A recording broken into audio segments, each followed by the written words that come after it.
Soren Yael Ginsburg, to thank Rabbi Rosenbaum, Rabbi Silva, Dr. Theo Heller, Seth Katz, Menashe Katz, Josh Breinstein, and a cast of thousands for getting the shul open for Minyonim and keeping the tefillah flowing, and by Nissi Moskowitz in honor of Eve's birthday, 39 again, and anniversary, 51 years. Mazel tov. Mazel tov. Other mazel tovs, Judy and Rabbi Roy Rosenbaum on the marriage of their granddaughter, and to, of course, the Rebbetzin and Rabbi Rosenbaum on the marriage of their niece.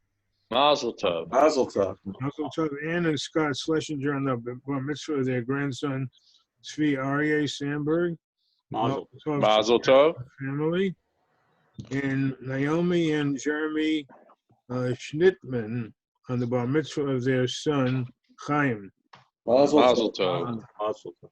Any other mazel tovs to announce?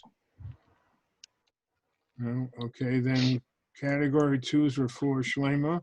Please raise your hand, or if you don't have the video on, speak up. So let's do the hands first. I'll give you a name my aunt, Dina Bastion. Dina Bastion. In the other hand, yeah, Menashe. Mordechai ben Shena. Mordechai ben Shena. Chaya Riva Bas Yehudis Devora. Chaya Riva Bas Yehudis Devora. Thank you. Any folks on the without the video? Tanel Elon ben Shena Tzipora. Tanel ben Shena Tzipora. Udal bat Rachel. Udal bat Rachel. Rabbi Rafal Yisrael Yaakov ben Bela. Avram ben Gittel. Leah Bas Devora. Shoshana Tova Bas Esther. And also Rabbi Hyatt, David Meir ben. David Meir ben Hyatt Tzipa. Right. Good afternoon, Stuart. Same to you. Same to you. All right. Yerushalayim Malachot Yisrael. Let's see. Category 3 is your side to announce. We miss Yechiel. Where's Yechiel when we need him? I'll have to call him and find out. We're missing David. Yeah, if he can't in person, let him send you the list. What's that? If he can't appear in person, let him send you the list. Yeah. He doesn't have a list. It's all in his head. It's all in his head, right? He memorizes everything. His list will hold because they've been gone a long time. That's right. Oh, he didn't ask me to say it, but he asked me to say Kaddish. So Rabbi Rosenbaum's grandmother, Rachel Bas Matisyahu. Rachel Bas Matisyahu. Shalom Shalom Aliyah. We haven't seen David Mazel or Yechiel or other folks as well. I don't. You have a hand raised. I have one. Yeah, go ahead. Can you hear me? It's Ada Bas Menachem Aryeh. Ada Bas Menachem Aryeh. Yes. This is for your site? Yes. Yeah. Shalom Shalom Aliyah. Louis, did you have someone? No, I was pointing out that David. Okay. Yeah. Okay, Yeah. I think that's it. That's it. So we'll get started. We started a new sugya last week. It's a fascinating sugya. And it's about 6 or 7 lines from the top. The very last words. We'll quickly start from there again. Ami Rami Barachama. Ami Rami Barachama Zoysa Meres. This is what I have to say. Hamagbia Metzia Lachavero Kona Chavero. That if I pick up a Metzia and have intent to acquire it completely, solely from my friend, Kona Chavero, then my Chaver is Kona. Says Rashi, Zoso Meres, Misnissen Diktoni Shnayim, Shehigbia Metzia Kanu, Viachloku, the Shnayim Ochsen Betalis, Ukushmagbia, Magbia Lada, Sheyiknibo Chavero Chatzio, and when I pick it up, I have in mind that my Chaver should be Kona half. I'm going to be a Metzia. So in other words, the Shnayim Ochsin that we know from the beginning of the Mishnah he's saying we infer from something in the Mishnah that it means that he can be koneh for his friend. L'kame pareth, later in the Gemara asks down near the bottom of the daf, Deka de Rabbi Merachama mehecha me'eza bava mishnasenu hu lamed kei. Where does he learn it from? Where does he learn this thought that when you're picking it up for your friend? Right? That we'll get to later in the Gemara. But the whole theory here is, now if you remember, some time back, we had a reference to this Gemara, and there was, the kasha was, which the Gemara is going to repeat here, the kasha was, how is it fair that I can pick up, there's a Metzia lying on the floor. I get there, others are also circling, like the buzzard circling, and I get there first, and I pick it up, not for me, but l'shem, my friend Shimon. So there the Gemara asks the kasha, why is that fair that he is cutting out all the other people who would have an intent to pick up that parcel? Mela, if he picks it up for himself, okay, he's picking it up for himself. But to go ahead and pick it up for a third person who's not there, when others are circling and also want to pick it up, the Gemara asks, why is that fair? That's part of the kasha here, but that was the Gemara's. So we have that kasha before, and the Gemara, so that's what the kasha is. So the Gemara says as follows: the isol kedata, if you were to think lo kona chavero, that his friend, that you can't do it for your friend, to osazu kamishi menachas al gabe karka, v'zu kamishi menachas al gabe karka, v'lo yikna lo zeh, v'lo zeh. So we espoused the following last week when we started this Gemara. We said that if you're not kona the whole thing, then in order to make a kinyan hagbah, it has to be completely lifted up off the earth. You can't have a piece of, let's say it's a handkerchief or a talus, whatever. You can't have a piece of the talus dragging on the floor. You're picking up 9/10 of it, and you're saying, I'm making kinyan hagbah, and part of it is hanging. That makes the whole hagbah null and void. The whole thing has to be, with the tzitzis, with everything, has to be totally picked up in the air. So here's what the Gemara is saying. If I cannot be zoiche for somebody else, only for me, then in the case of Shnaim Oxen, I'm only picking up half a talus, because in theory the other half a talus is lying on the ground. So therefore, I cannot be zoiche at all unless I am picking up for me and for the other fellow, and the other fellow is picking up for himself and for me. So if we're all picking up with ourselves and everybody else in mind, then you can have a full hagbah. Otherwise, says the Gemara, you only have half of a hagbah, and what? And the talus is still sitting on the ground because the other person's half is as if it's on the ground. And therefore, you can't have a hagbah for anybody. So the Gemara wants to deduce that you can definitely pick it up for somebody else. Here, somebody else in total, because otherwise you don't have a hagbah. That's what Rabbi Baruch Chama comes to introduce here, and therefore he says lo yikne v'lo zeh v'lo zeh, and Rashi says v'lo yikne v'lo zeh v'lo zeh v'kol harotze yichatfenu miyadav. So we said last week, if that's the case and you come into Beis Din, and you don't have in mind for the other guy, then it's as if no one made hagbah. A third person can come along and pick the whole thing up and say it's mine, and it'll be his, because he will have made a full hagbah. Whereas these two folks who are trying to do it simultaneously without having the other guy in mind will not make a full hagbah. So that's Rabbi Bar Chama's chiddush here, that we deduce from here that you can fully pick it up for the other guy, and we're not worried. All right? Zehu, that's where we raised the question last week. Now the Gemara will go into all kinds of questions, why this is or is not accurate. But that's Rabbi Bar Chama's position, that I can pick it up totally for somebody else, and that kinyan is a valid kinyan. And we're not worried. The kasha is, how can you pick it up for someone else when there's other people circling and want to pick it up for themselves? So there we can give a teretz that no one's entitled to it. It's not as if someone's entitled to it. No one's entitled to it. So I'm the first person coming, and I'm doing it on behalf of my friend. He's the first person. So no one has a loss. The Gemara is going to bring down a couple, which Rashi discusses in a minute.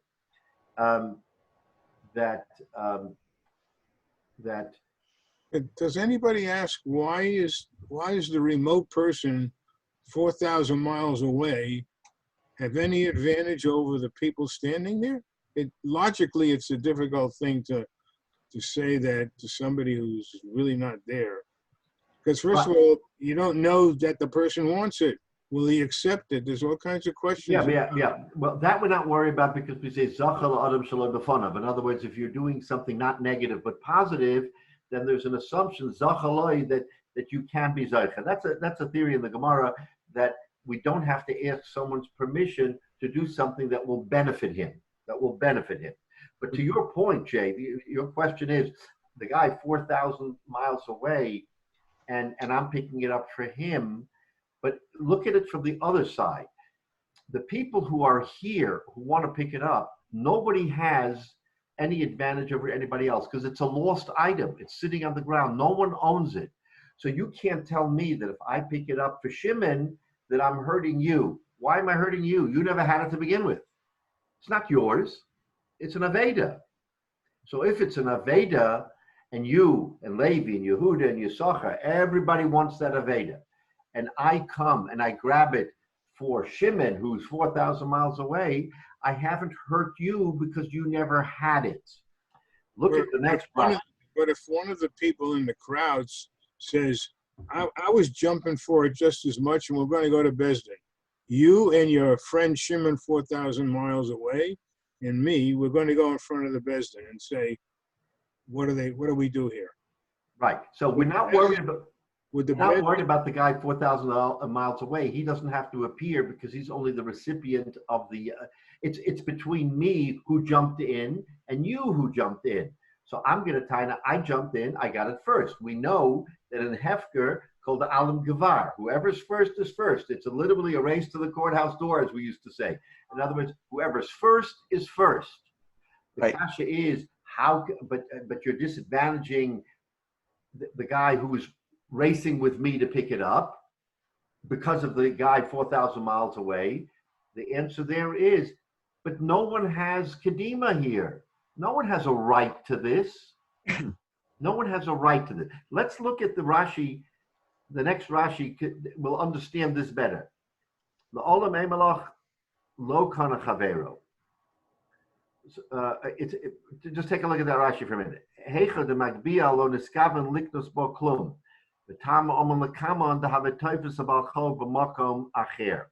All right, this is the next Gemara for a minute, but let me just explain. The Gemara later, and Daf Yud, if you'll take a look at it, says, let's take a look at that Gemara real quick.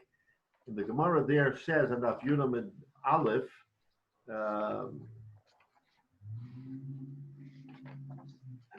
okay, what does the Gemara say? The Gemara says, Hatofis lebalchov b'mokim shechav la'acherim, about a dozen lines from the top. If someone grabs from a balchov b'mokim shechav la'acherim lo kana, what does that mean? That means that we know, and this is a legal theory. For instance, our legal theory in our law says that if someone declares bankruptcy, and he has 3 creditors, that at the time of declaring bankruptcy, each creditor should have the same chelek in the property as another creditor. Meaning what? That if he has $100 and each one is owned 100, then each one takes $33.33 because that's the halacha. That's the law. I come before the other 2 creditors and I grab the whole $100. So I'm grabbing the $100 for creditor number 3. What about creditors 1 and 2? Says the Gemara, since everyone has a chelek in that $100, my jumping in and grabbing it for the 3rd guy doesn't work. Now, let's contrast that with our Gemara. Our Gemara is a case of Aveda. No one has a right to that Aveda, as in the case of the three creditors. So if I come in and I jump in and I'm doing it for the guy 4,000 miles away, who is harmed? That's the pshat, that's the chilik, why we're saying here, why Rami Bar Chama says, yes, you can do it. You can do it for the third guy because no one has been harmed, as opposed to that Gemara there where you have a Baal Chov, and I'm doing it for Baal Chov, and two other Baalei Chov are harmed. So that's the contrast. That's why I quoted this Rashi even ahead of time, because you see the difference. When everybody has a right to something, and I jump in and I do it solely for a third guy, when the other two are disadvantaged, that you're not allowed to do. But if I jump in ahead of you and somebody else to grab something that no one has a right to, it's simply a case of racing there and getting there first, says Rami Bar Chama, that you're allowed to do, because you're not hurting anybody. So that kasha that we had, you're hurting somebody, Terence says you're not, because everybody has a right to that. So why should I not be able to do it for a third guy, even though he's 4,000 miles away? Now there's a machlokes in the Amaroim. Not everybody holds like that, but that's Rabbi Bar Chama's view, that's allowed. Is he a shaliach for his friend? He's making himself a shaliach for the other guy, and in the halacha, the broader picture, you're allowed to do it. Zocha la'adam shelo b'fanav. For zechus, you're allowed to do something without the guy even knowing you do. He's sleeping in Eretz Yisrael. You're here 6 hours, 7 hours difference, and you're grabbing something he doesn't even know. He's in the middle of his sleep. He has no havamina, and you're grabbing it for him. Teretz is, it's all okay. But the kasha was not so much from the guy 4,000 miles away, from the guys here, how could you take it away from them? Teretz says you're not taking it away from them because no one ever had a right to it. Yeah. Right? That's Pshat and Rabbi Bar Chama. Okay. All right, question. So all of this is based, though, on this idea. The key thing here, then, is that this is only with an Aveda. If somebody comes in and says, hey, wait a minute, you're grabbing it because you think this is just a random lost object with no clear siman, but I know this is I lost my object here yesterday. I'm sure this is mine, and so I grab it. That then becomes a different case. Different case. Totally different case. We're simply speaking about everybody's even. Nobody owns it. It's Hefker. We know it's Hefker. It's lying in the middle of Arcola Avenue. It clearly doesn't belong to anybody. And I come along, you come along, Jay comes along. We all want to dive in because it's a beautiful palace. We want to get it. And you're timing, how can you, okay, if you were going to do it for yourself, I get it. But how can you do it for Yitzchak, who's sitting in Eretz Yisrael? Why should he be the recipient of this item when I'm here fighting against you? Says Rabbi Bar Chama, since I can be zoiche for someone shaloi lefanav, and no one has a prior right, as opposed to that Gemara where the creditors each have a right to it, and I'm going in and taking away their right by saying that I'm doing the whole thing for the third creditor. No, that we don't allow. I know he has no. Even though immediacy psychologically seems to make a difference, it does. It shouldn't, and it doesn't. But psychologically, it seems like it should. Psychologically, seems like it should, right? Yeah. But Can you acquire it? Can you acquire it for the person in Eretz Yisrael if he's on Shabbos and you're not? I mean, if it's Shabbos for him, it's not Shabbos for you. Yes. Yeah, because the zechus is happening here. In other words, when I'm doing the event, there is no isser. The only thing that he's getting is the rights to it. Can he acquire rights on Shabbos without doing any malacha? Yeah, why not? Why not? He's not doing a devar aser. He's just becoming the recipient of something that someone else is doing legitimately for him. Though there's exceptions to that. For example, let's say it's the day after Pesach. And it's no longer Pesach in one place, so but it is in the other, etc. Yeah, that's an interesting question, where it would be an isser, not neutral. It would be an isser for the other one to acquire and you do it, then you know what the answer is? That's not a zchus. That's not zochal adam shalom b'fanav, because you're not doing a zchus for him, because it becomes a dvar iser. Good point. It's not a zchus. Only if it's a zchus is it considered as he acquires it without his knowledge. If it's not a zchus, what's the point? All right. And another question then is the idea that it's a zchus. All right, there shouldn't be anything wrong with a talus. Certainly wouldn't be anything lost money that you find, but hypothetically, you could have something where it's a mixed bag.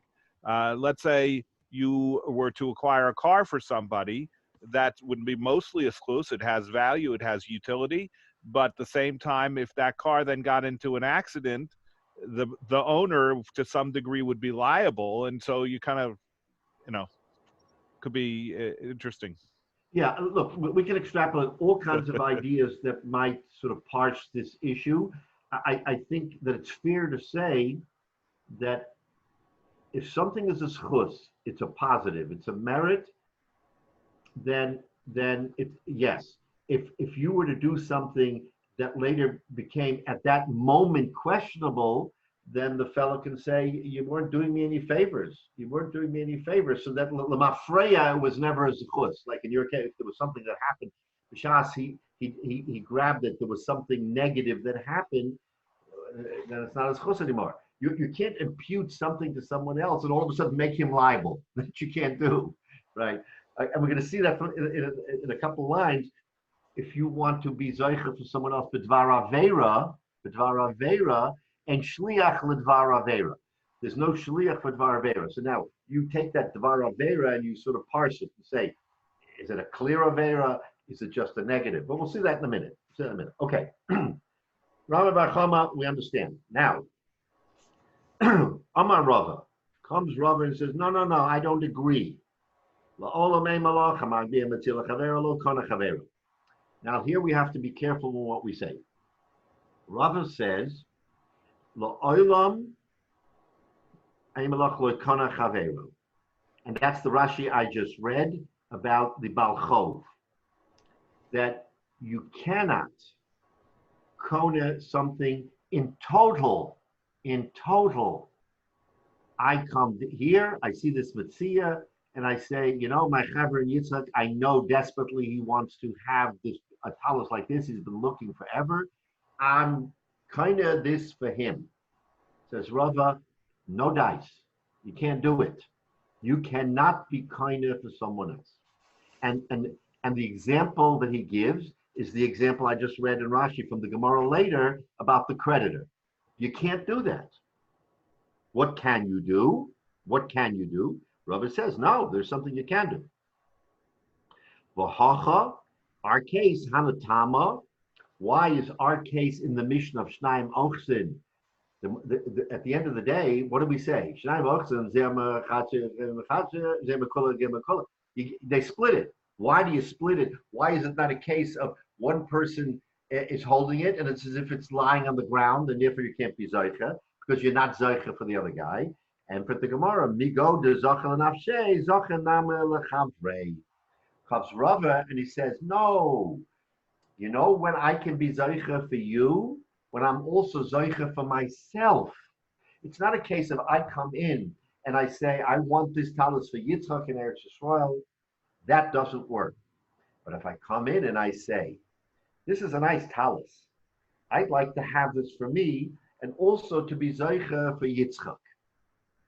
Then, since he's kinda for himself, he could be kinda for Yitzchak. Our Mishnah, where it says Shnaim Ochsen, why does it work? It works because he comes in and he says, I'm picking up this talus, but I also have in mind I'm picking it up for the other guy picking it up, and vice versa. The guy picking it up has in mind for him. We're imputing that. That when he picks it up, it means he's picking it up for himself and for the other guy. Therefore, that Rava says works. And therefore, Yachloku, because there was total kinyan. No piece of talus, Ke'ilu, was on the ground. Ke'ilu, as if it was on the ground. Because everybody's holding it, But the Torah says everybody's holding it for himself and for the other guy, so no piece is on the ground. Whereas Rabbi Bar Chama, if you're saying that he picked it up only for the other guy, then that's not possible, says Rava. Therefore, if it's on the ground. So what's the key? The key is when a person does Hagbah, is he doing it in such a way that there's a complete Hagbah al pi halacha? And Rava says the only way that can happen is if I do it for myself and for the other guy together. But we're saying that's imputed. We're saying that that's always assumed. That Right. when you see it and you grab it, even though you think it's great for your cousin, by inference, you had some ownership of it and you did it for yourself as well. Correct. Okay. We have to impute that you have some ownership. Right. It's imputed. You don't have to say it. You don't have to say it.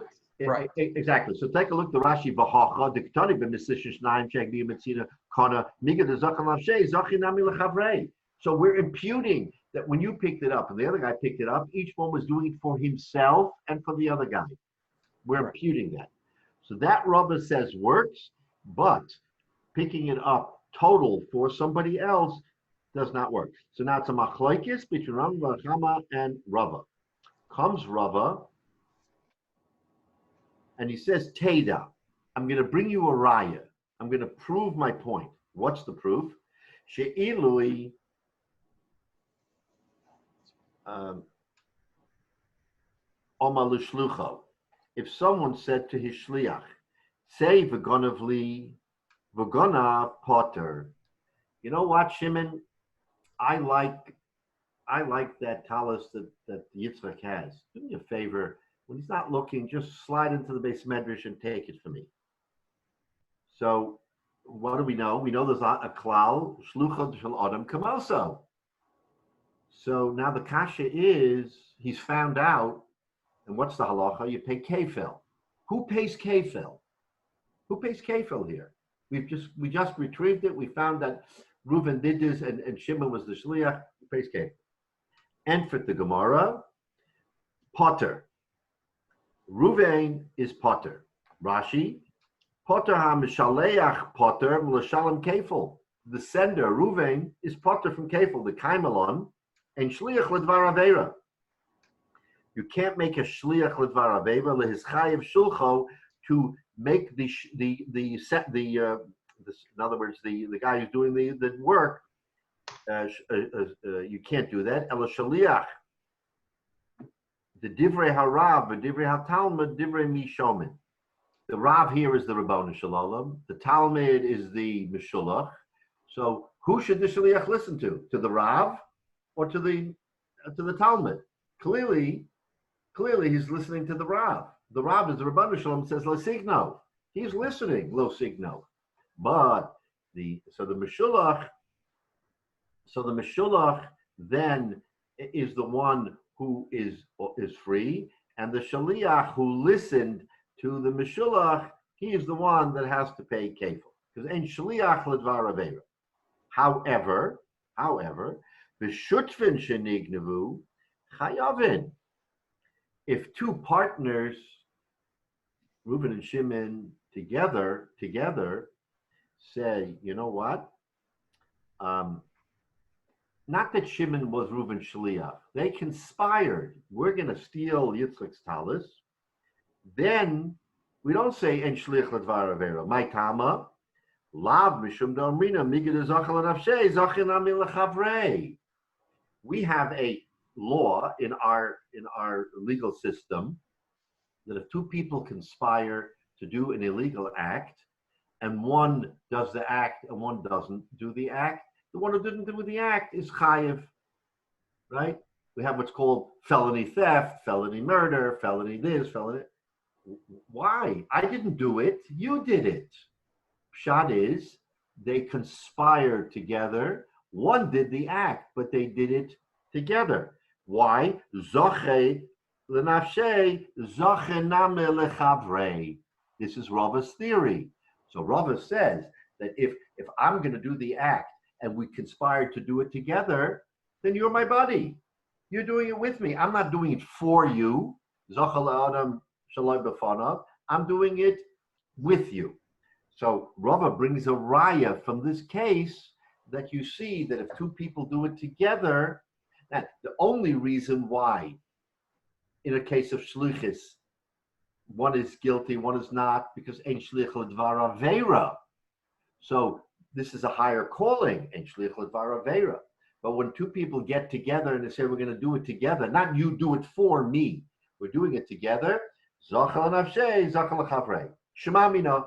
So Rava brings a raya. You see, I'm right. Take a look at Rashi. The ilu shutvin shenignevu. He took it out of the Yitzchak's Rishus Ledato for his own thinking, and Ledas Chavera, Omin Bava Kama, the Chayvin. The Ferish Gemara and Bava Kama that brings down this whole discussion and says, you're Chayiv. And we don't say Shliach Ledvar Avera because there was no Shlichus. It was two people on equal footing. Okay, they both could have gone in and literally taken it at the same time, but they didn't. One took it, one didn't. And that's the conspiracy theory that our common law is based on, that you don't have to be the actual taker if you conspire to do it. Now, common law doesn't know that they're relying on Rava's theory, but that's Rava's theory. Zachel nafshei, zachel chavrei. Okay, shema mina. Good, fine. So Rava proves his point. Omar Rava. Rava says, wait a minute, that I don't have, it's not enough. I'm going to bring you another raya from a different place. And here he's getting into some trouble. Omar Rava. Okay, we have a halacha that says as follows.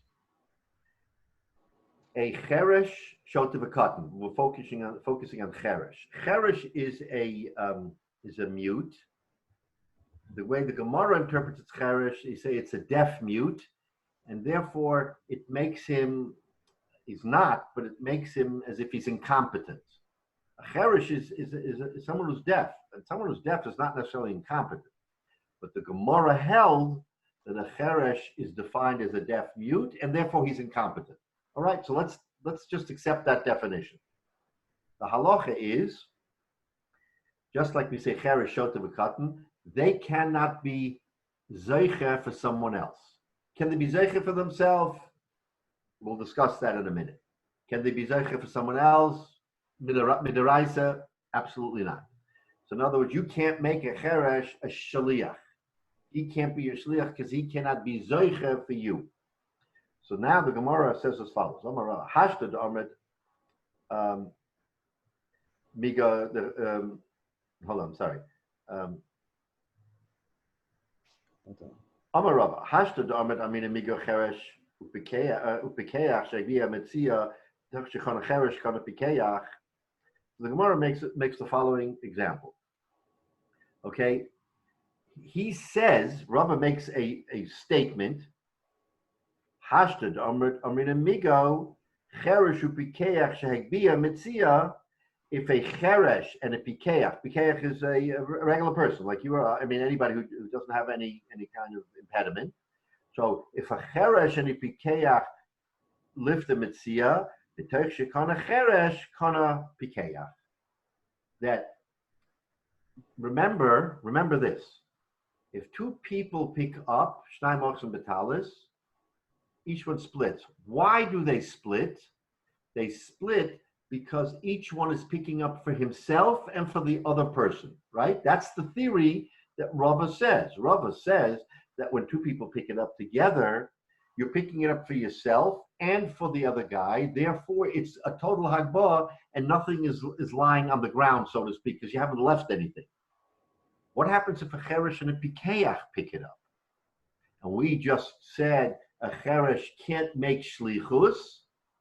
Says Rava, no problem. A cheresh and a pikeach will pick it up. Then we say, kana cheresh, kana pikeach. Each one can be kone. So don't jump in and all ask a question at once, because what Rava is telling us is that midoraisa, a cheresh cannot be a shliach. Midrabanan, He can. Why? Because there's something called darkei shalom, that a deaf mute, a shaita, is not a fool. He's not someone without seichel. We impute upon him a certain blemish in his character that he can't be a shaliach de oraisa. But the Rabbanan say, if you steal from a cheresh, it's considered theft, 100%.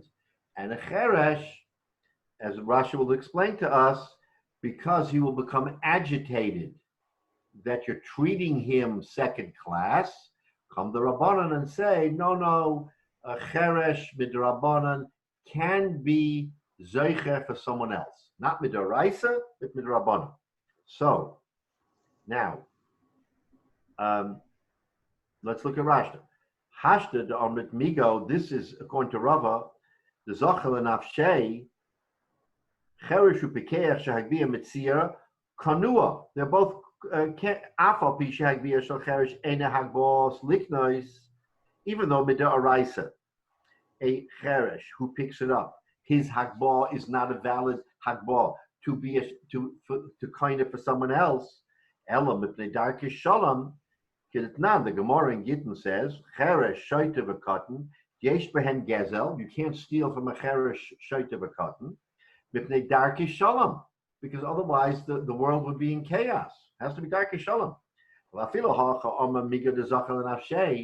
And notwithstanding, you say that he can be kind of for himself and kind of for someone else. Therefore, Rava says my theory works. That a cheresh and a cheresh in this particular case, mishum darkei shalom midrabanan, each one can be kinder. Because remember, you need the cheresh to be kinder for himself and for the other guy, just like you need the pikeach to be kinder for himself and the other guy. And Rava says you have it. Okay, now Rava, there's big serious questions on Rava, but Rava makes that point.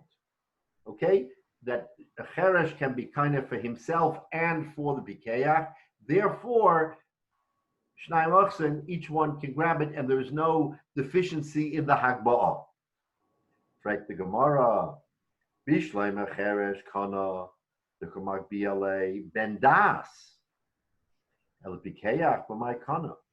So here you have an interesting question. Frek the Gemara, I understand why the Cheresh is Kana here. Because in order to have Kinyan, what do you need? You need two things. You need to pick it up yourself and have your own kavana, which clearly the cheresh can have midrabanan. He can be kaina, and you have to have the other person pick it up and have the cheresh in mind, and that you have too, because the pikeach is a pikeach. He can pick up for himself and someone else. Therefore, the cheresh has totality. He has his own half, and he has the pikeach's half. How will the pikeach be kana? Because in order for the pikeach to be kana, the cheresh has to pick it up on the pikeach's half, and that you don't have even with Rabbanan. Rabbanan only say we did darkei shalom. A pikeach can be kind. A cheresh can pick up his own, but there's no darkei shalom that allows the cheresh to pick it up for the pikeach. So you're not going to complete the circle for the pikeach. So Mela, the cheresh, he's kinda, because he picked it up, and the pikeach picked it up for him. But how does the pikeach be kinda? Pikeach picked it up for himself, but it's not sufficient. You pick it up for yourself. You need the other guy to pick it up for you, and that's deficient. So you see how I mean, it's mamish. It's interesting to parse this kasha, because one half works and the other half doesn't work. So the cheresh comes out better than the pikeach. The cheresh is kinda because the pikeach helps him, but the pikeach is not kinda because the cheresh can't help him. That's the Gemara's kasha on Rava. You're so sure of yourself, Rava, and you're saying, you see that zachal nafshei, zachal chavrei, everybody's kinda. Wait a minute, I get why the cheresh is kinda, but why is the pikeach kinda? That's the kasha. Says Rashi. Bishleim cheresh kana the kamak BLA bendas. L'roisha hasheni l'tzorech shneihem v'roisha shel tzad cheresh l'gabe cheresh miyahava hagbah. Legabi the cherish himself, he picks it up for himself. That's Hagbah. Kiditnan le mipnei darkei shalom. He can pick it up for himself with darkei shalom, and he can be now. And the pikeach picks it up for him. And the pikeach b'may kana. How will the pikeach be kana? The gabi pikeach have a rosh shehegbiya cherish kamunach al gabi karka. The pikeach needs the cherish to pick it up for him, and that's sufficient. As if it's sitting on the ground. The hagbor the cherish lo kana elamidakei shalom ba'alma.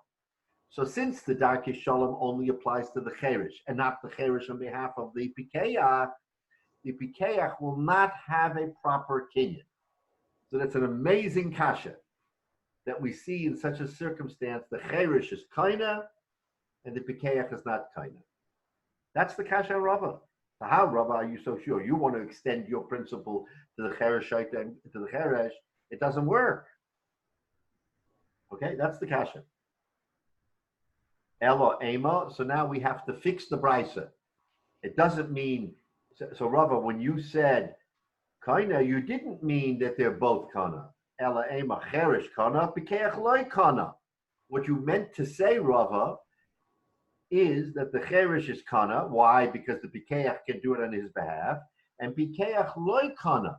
You meant to say that the pikeach is not kana in this circumstance for the reasons that we just espoused, because he cannot be the recipient of the cherish's kinyan, because the cherish midrabanan is only allowed to pick it up from himself. Midaraisa vada, he can't pick it up. But midrabanan, the rabbis gave a dispensation to pick it up for himself with the darkei shalom, because there should be no machlokes. But to give him license to be a pick it up as a chusim for the pikeach, no, that we don't do. So that's the way you have to learn pshat. According to Rava, that's the way you have to learn pshat in the brisa. I'm sorry, what did you say about if two deaf mutes pick it up? How Say it is again, David? If two deaf mutes pick it up, what happens? If two cheration. That's the very next sug. That's the very next Gemara, and that Gemara will have an impact on us. But here we're talking strictly cherish and pikeach.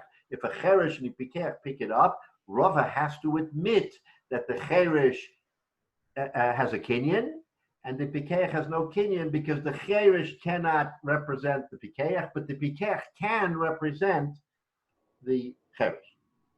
Okay. So that's the Rashi. So now let's go to the next Gemara.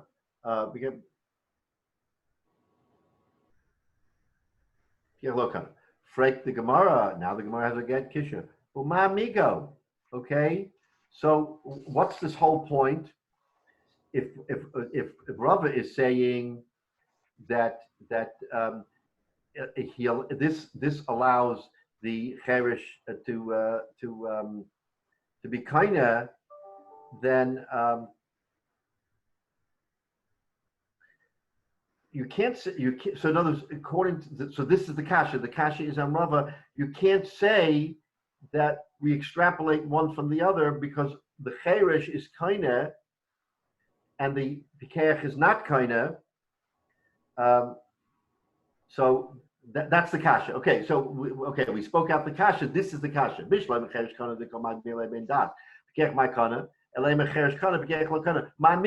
So how can you now bring proof that you can be kind of zacha l'nafshei, zacha l'chavrei? We see from this Gemara that you can't be zoicha for someone else, because the pikeach cannot, the cherish can't be zoicha for the pikeach. So your whole theory goes away, Rava, that one can be kind of for the other. So the Gemara says no. No. The shnei chorshim ba'alma kana, hoinami kana. Two, a cherish and a cherish, pick up an object. They are allowed to be kinda for each other. You'll ask, how can one cherish be kinda for another cherish? We just got through saying that a cherish cannot have schusim to be kinda for someone else. So the Gemara will answer you that midrabanan, we're going to allow one cheresh for a cheresh, and a cheresh we're going to allow it. So it says Rashi, Uma migo ikalamema heche the kama hashta the amit migo amina migo v'cheresh amaika kona holo zoche pikech l'nafshei the name of the zoche nami l'chavrei v'lo hava hagbah the pikech hagbah. So I understand when you have a cheresh and a pikeyach that darkei shalom can work only for the cheresh for himself. But the chiddush here, when we ask this kasha, is l'chayra, when you're doing it two deaf mutes, two cheresh who are doing it, that you should be allowed to do it because darkei shalom, and those darkei shalom should extend, because otherwise they'll be a machlokes. I mean, I guess the whole point is that a cheresh, because he can't speak and can't hear, will become agitated very quickly because you're going to take it away from him. He doesn't understand. He can't hear you, and he can't speak. So that raises his level of agitation to the point where it'll be somewhat chaotic. So the Chachamim understood that. So they made, in the case of two Charoshim, they made a special dispensation that even though a cheresh cannot be zoicher for another, in the case of cheresh and cheresh, they're allowed. Okay, that's the Gemara. So we should extrapolate from that Gemara to our Gemara, Hai Nami. If this pikeyach, if he were a cheresh, you would allow it. So this is the Gemara's thinking now, and this is the Havamina. If this pikeyach, if my son was a daughter, she would have a bat mitzvah. If this pikeyach was a cheresh, you would allow each one to do for the other, allow it for the pikeyach too. So the Gemara wants to extrapolate and make an extension and say, if a cheresh and a cheresh can both be, can do for each other, why should a pikeyach and a cheresh not allowed to do for each other? We didn't know that before, but since we're introducing this concept of cheresh and cheresh, which the Gemara says the Chachamim made a special exception, then that opens the door to at least saying, you made the exception of cheresh and cheresh, let's already do it for a cheresh and a pikeyach. Even though the Gemara's Havamina, I mean, we already slugged that up, right? We did slug it up. But we're saying you open the door by saying cheresh and cheresh, let's say the same for cheresh and pikeyach. Rabbi Grauman? Yes. Is this a specialized case, or can this be generalized to any other type of individual who has some other different disability? It seems as if, well, remember, cheresh is in the category of cheresh shota v'kata. These are people that the Gemara disqualifies from having the requisite ability to represent someone. A shota, a katan is a minor. We know that a minor has no rights thereby. A woman is different, by the way, in this category, but a minor can. A shota is literally someone who has no das. I mean, we call him an imbecile, but he doesn't have the requisite mental capacity. You talk to him, it's like talking to the air. I mean, he doesn't get it. So to add to your point, yes, a cheresh is emblematic of someone who doesn't have that kind of ability. With regard to cheresh and cheresh, however, I would distinguish that the Chachamim made that dispensation for a cheresh and a cheresh, not for a katan and a katan, or a shota and a shota. So to your question, you can't extend what the rabbis instituted for cheresh to the others. You can say that they can't be a shliach. What happens? Can one katan be zocher for another katan? No. Can one shota be for another shota? No. A cheresh, even though the Gemara says that they don't have the capacity, it's because of their inability to communicate that they become sort of less than you and I in that respect. Obviously, today with ADA and everybody with disabilities, no disability should make anybody less than anybody else. Okay, as far as being a human being, no. But as far as halacha is concerned, there are certain things the halacha says, al pi halacha, they can't do. Yeah, they're like everybody else. You have to give them respect like everybody else. But from a halacha standpoint, they can't, except, says the Gemara, cherish and cherish. A cherish to another cherish, they somehow communicate. They somehow look each other in the eye and they get it, right? So a cherish and a cherish, maybe because they have sign language. I mean, I don't know. I'm just, cherish and cherish is a different category than a shayt and a cotton. But those three categories are Gemara boilerplate. They're They wouldn't extend it to other similar categories. They're the boilerplate. Yeah. They're boilerplate, except that I'm making that exception that cherish and cherish, the Gemara made an exception and said that the rabbi said mipnei darkei shalom, because they really do get it and they will become so agitated. Therefore, to a cherish and a cherish, we allow it to go through like a pikeach and a pikeach. So from that, the Gemara want to extrapolate. If you allowed from a cherish and a cherish, then you should allow from a pikeach to a cherish. Why is he different? Understand? In other words, the Gemara is taking a leap here by saying if a cherish and a cherish is allowed, then why not a cherish and a pikeach? That's the Gemara's kasha. In fact, the Gemara, hi my, what are you talking about? This is like a whole challah. What are you telling me? Because a cherish and a cherish can do it, you're going to allow a cherish and a pikeach? Im tim saloma hamagbia mitzia lechavero kona chavero hanamili heicha de kol magbia leadata de chavrei. The Gemara wants to extricate itself from this new sort of morass that it entered into by saying that a cherish and a cherish can be kind of. What are you telling me, that because a cherish and a cherish is allowed, you're allowed a cherish to be careful? Where do you get this from? If you say, if you want to say, meaning Rav is going to say, if you think Rami Bar Chama's theory is right, that I can make a kinyan 100% for someone else, right? That's what Rami Bar Chama said. Rav disputes and says you can't. You have to be kind for yourself in order to be kind for someone else. That has to be that element there. But in Tim Saloimer, if you hypothetically want to say, that if I do something, me, Ruve, for Shimon exclusively, that it's okay, then it has to be 100% for Shimon. Okay, maybe I'll agree with you that if you did it 100% for Shimon, it's okay for Shimon. But in the case of Cherish and Pikeach, the Pikeach isn't picking it up 100% for the Cherish, he's picking it up for himself. He has the Cherish in mind, but he's picking it up for himself. Is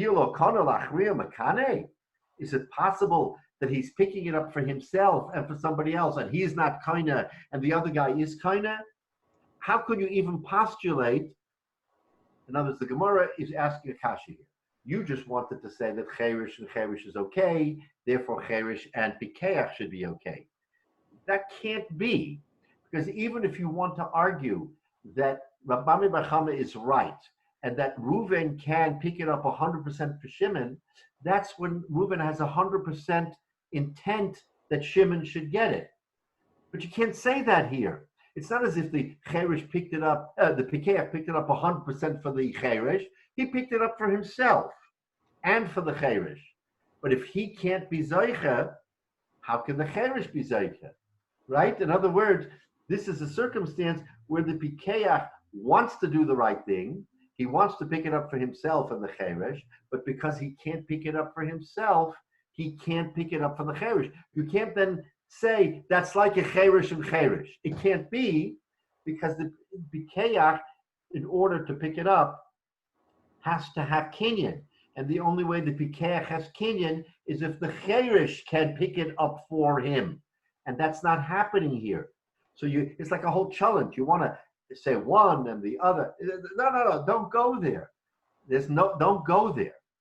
So let me just finish. Therefore, the Gemara has to come out to a different maskana in Rava, Ela Ema, Mitok Shelo Kana Pikeach Lo Kana Cherish. So Rava has to come to the conclusion that since the Pikeach can't be kinda, the Cherish can't be kinda. In the beginning, we started off saying they both can be kinda. Then we said, no, Rava means to say the Cherish can be kinda and the Pikeach cannot be. We just slugged it up and said that can't be either. So Rava's maskana is, if a Pikeach and a Cherish both pick it up, guess what? Neither of them is kinda, and the third guy comes along and picks it up, he gets it, because no one ever picked it up yet. If it's a Metzia on the ground, and a Pikeach and a Cherish pick it up, la halacha, there's no pickup. So if Levi comes along, he says, you know what? I'm picking this up for myself. Guess what? Levi's the owner. May seem unfair, but Reuven and Shimon never made a kinyan. Because what? Because we now established that a Cherish, okay, maybe he can get it, but the Pikeach can't get it, and therefore, if the Pikeach can't get it, the Cherish can't get it, for the reasons we just articulated, that he doesn't complete the loop and make a full kinyan. All right, confusing enough, right? So Rava's maskana is that Pikeach lokana Cherish. Now, again, let's just say v'chitema ma'ishna mishnei charshim the alma. Okay, now the Gemara circular goes back. What about the two chershim? We just answered it, but the Gemara is asking again. Two chershim are okay. That's okay. And a pikeach, in other words, it doesn't sound right. The two chershim should be able to do it, and a pikeach and a cherish can't do it. So the Gemara asks the same question. So now the answer is what we've been saying along. Hossam, by the case of two cheroshim, tiknele rabbanan dele osalam tsuye. We don't want to have chaos. Because remember what we said before. A cherish, unfortunately, is someone who can't communicate. Because he can't communicate, the Gemara kind of said he's less than a pikeach. But the fact of the matter is, he knows what's going on internally, and he's agitated. And another pikeach, if you have ever seen two deaf people, two deaf mutes, I mean, have you ever seen that? I've seen it. Two deaf mutes want to communicate. They communicate with sign language, but there's a certain air of agitation about them. When you watch them play out their dialogue, there's an agitation there because there's a frustration there that somehow, maybe it's not a frustration, maybe it's their physical manifestation of a frustration. But that's what the Chachamim is saying, a darkish shalom. If they darkish shalom, we don't want two deaf mutes to totally, they're living in another world. No. Between them, they're living in our world. They can do what they can do for each other because they're both in the same category. Again, not a sheker to cut. But a pikeach and a cherish, no, that doesn't work. So therefore he says, listen to this. The cherish will say, pikeach lo kana, ano akane. In other words, the cherish won't be agitated because he'll see that the pikeach isn't kinda. It's only because the pikeach would be kinda and he wouldn't that he would get all upset. The Gemara is postulating that in the case of two cheroshim, since they are equal, will allow them to be kinda. But a pikeach and a cheresh, the pikeach understands it. The cheresh, says the Gemara, also understands it. Why? The Cheresh will say, I should be kinda.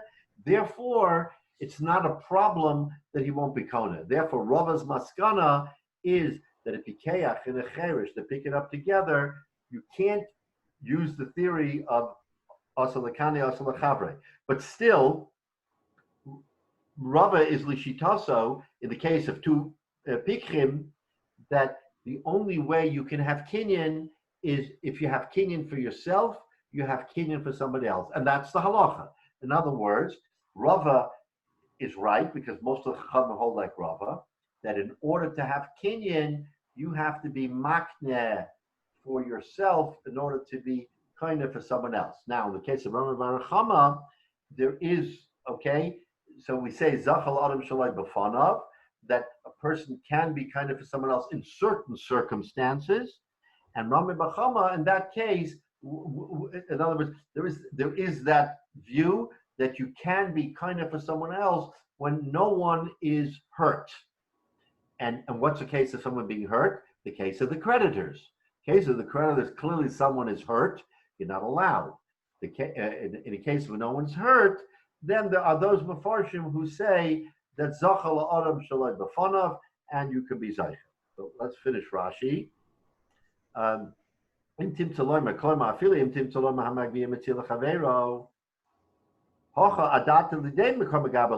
So even if you were to hold of Rami bar Chama's theory that you could do it for someone else, that doesn't apply here. Because this Pikeach is trying to get it for himself. He's not trying to get it for the Cheresh.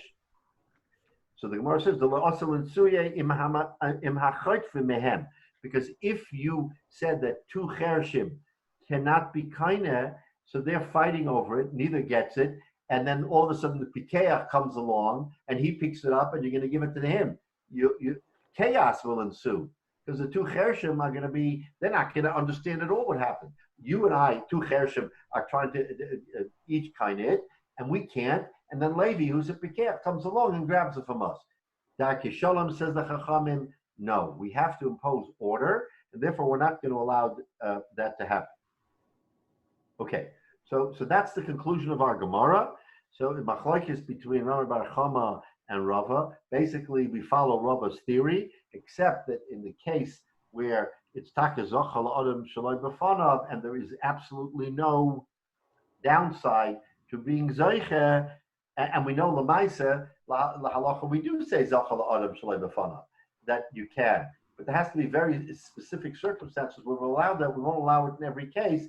Again, because of the creditor situation, we won't allow you to jump in and disadvantage someone who has rights. Not someone who doesn't have rights, as in the case of a Metzia, but someone who has rights, you can't take it away from him. So that's the Maskana. It's a fascinating discussion here as to, and it has halacha l'maisa, it has implications today in terms of our own things that we do. Because after all, we do see that there are cases where you are zeicha for someone else, and then there are cases where you can't be. So that's what's going on in the Gemara. The next week, Mitzvah Shem, we'll pick up the kasha that we started with today in the Zos Meres. We want to understand where in the Mishnah does Rami bar Chama get his theory that you could pick up for somebody else. So we finished with the machlokes, but Rami bar Chama will come back because we have to understand where did he pick this up from? I mean, where in the Mishnah does he possibly see that the Mishnah implies that that's okay? First of all, thank you. Shkoyach. Mazel tov to Scott, who's online now. Mazel tov. Mazel tov. Mazel tov. Scott. Thank you very much. Yes. To put this in the context of today, okay? The word pikeach in Hebrew means a smart person. And we all know the term deaf and dumb. So when you didn't have a way of communicating with people who were hearing impaired, they called them dumb. I mean, but the issue was that back in that time, you didn't have a way to talk to them. So you knew that they understood, but you couldn't get any kind of clarity out of them. Is that a good way of looking at it? Yeah, but a deaf mute doesn't even hear you.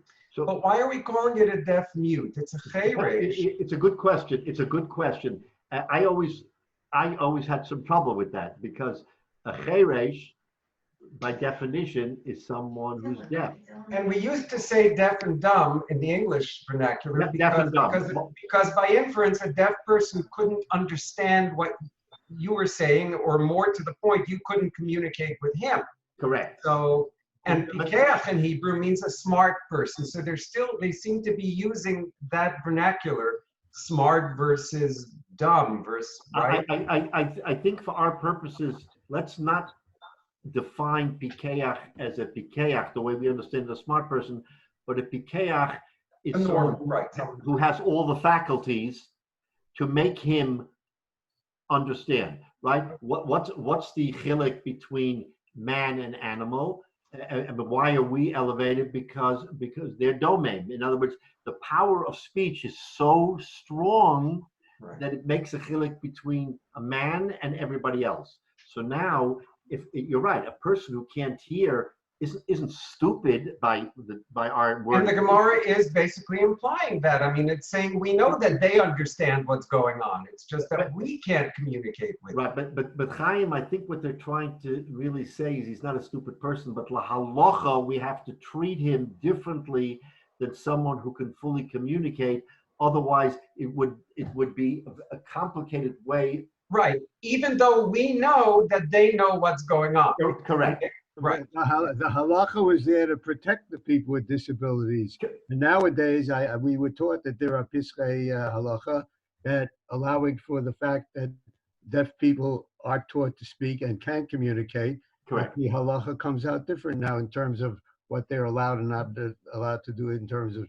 Because David, I don't think we necessarily classify them as a cherish anymore. Right. Right. In other words, because of our advancements, we can say he's not a cherish. Right. Right. But a cherish remains a cherish la halacha.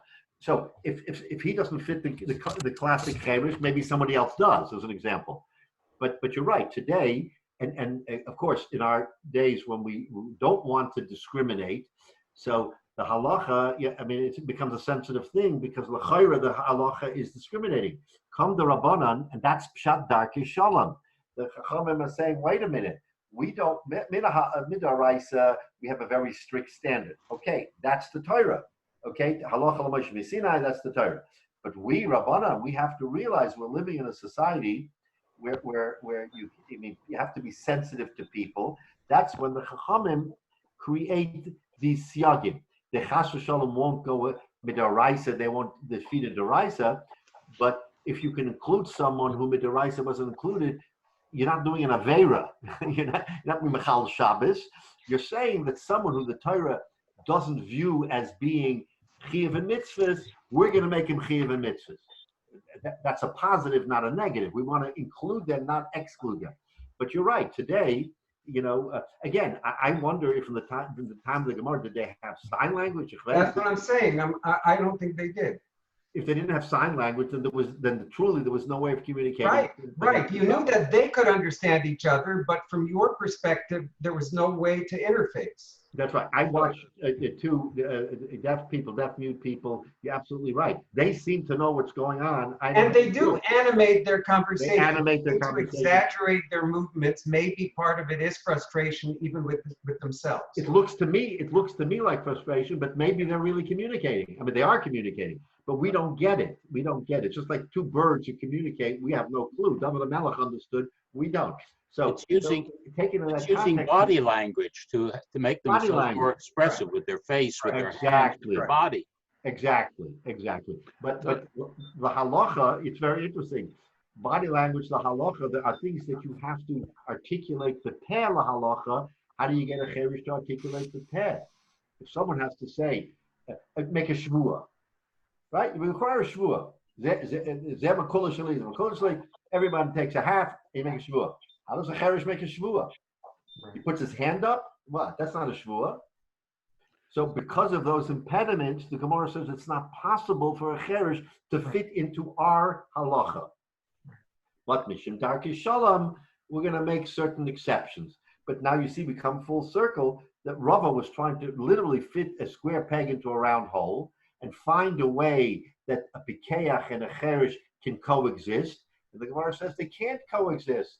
There's no way because they're not on the same plane, so they can't coexist. So a question, and I have no idea what the halacha is, so I'm throwing this out there based on all this. We're saying that two cheresh they when end up here that they can have a certain amount of responsibility and so on for each other that they can't have together with a pikeach. Correct. And we know that certainly a cheresh could not be a participant if you have 9 pikeach and 1 cheresh. That wouldn't make a minyan, generally speaking, and because they can't respond and they can't speak and so on. I believe that's the case.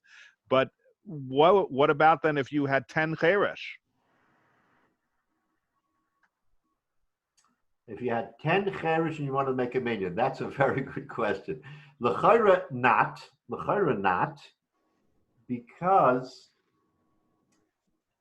to make a minyan, there are certain criterion.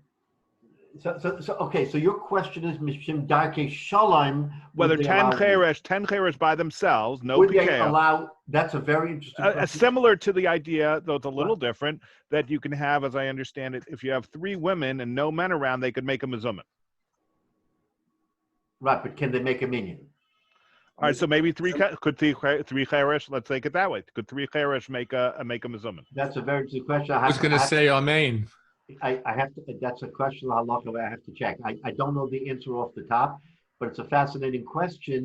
How far does Darkei Shalom go to allow a cheresh to participate in our mitzvahs? That's a very good question. With other cheresh, because with other cheresh only because they are. Now, for instance, I'll give you for instance, which is not necessarily an analogy. 10 mamzerim can participate together because there's no impediment on them doing a mitzvah, but they can't do it together with somebody else. Right. So, but that's a mamzer, right? A terrible thing, mamzer, right? But yet they can do certain things that are not disqualifying to them as mamzerim.